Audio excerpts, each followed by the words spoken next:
The Colt Camp Perry is a single shot 22 pistol. Now the basic frame configuration is based on their Colt 22 officer's model.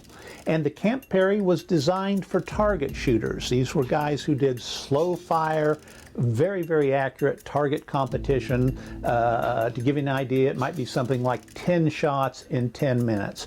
So a gun that contained multiple rounds for fast follow-up shots was not a factor to them at all. They were wanting to squeeze the utmost accuracy out of each round that was fired. And it was believed that the Colt Camp Perry, by having just one chamber that locked up very firmly to the rear of the barrel, gave a better degree of accuracy than a revolver would, where you are rotating a series of 6 chambers to line up with the rear of the barrel.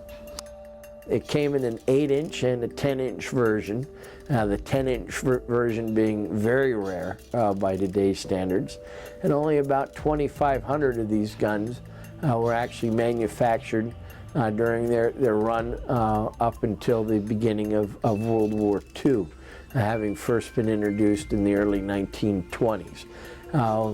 It's great to look at a lot of the catalog advertisements and magazine adverts for the gun in American Rifleman magazine, amongst others, and the gun took a number of national championships, as evidenced by the advertisements in the magazine ads. The Camp Perry model was a target gun, and it had great sight radius. It had about 9.5 inches, and it had extremely good sights. So for the slow fire phase, accuracy, keeping them in the 10 ring, was paramount. And they had a fairly quick lock time. Unlike most Colt revolvers that used flat springs, the Camp Perry model actually used a coil spring. This is a gun that doesn't have a cylinder, but what Colt did was cut flutes in that block to make it look kind of like a revolver.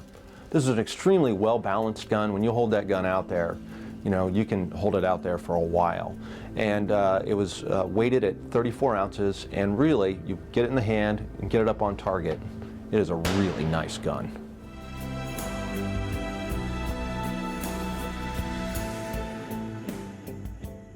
The Colt Camp Perry represented a unique design. It's similar to a revolver in use. When the release is pressed, the barrel and the chamber block can swing out on a yoke to the left side of the gun. And to pull that off, Colt used its typical fine fit and finish, and indeed the gun exhibits beautiful workmanship. So it is a fairly unique gun, but one that was really suited for the competition field. The Camp Perry model actually had a grip that would be used on an officer's model target. It didn't have some little thin grip. This was a man's grip. This would be the same grip that a competitor would use with their center fire Colt officer's model. In 1932, Colt changed the Camp Perry model up. They took the barrel from 10 inches to 8 inches, and they lessened the distance that the hammer had to travel to try and give it faster lock time. But by 1939, demand for guns like the Colt Camp Perry was down. There was war on the horizon, war in Europe, and the gun, sadly, was discontinued.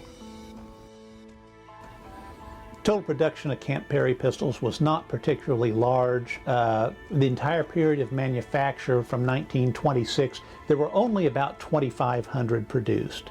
Now those have become very popular with collectors since then, where you have a prestigious design that was made in limited numbers. That tends to drive the value up. Recently, serial number 1 Camp Perry, the first one made, that was Colt factory engraved and presented to the governor of Connecticut, went up on the auction block with an estimate in the $65,000 to $90,000 range. So your average Camp Perry is certainly not going to bring anything close to that, but they are desirable and sought after, and can bring a few $1,000s for a very nice condition to an enthusiastic collector. The National Firearms Museum is very proud to have on display the gun that was owned by General Julian Hatcher, who was not only a technical editor of American Rifleman magazine for a number of years, but also served as Chief of Ordnance of the United States Army between World War I and throughout World War II.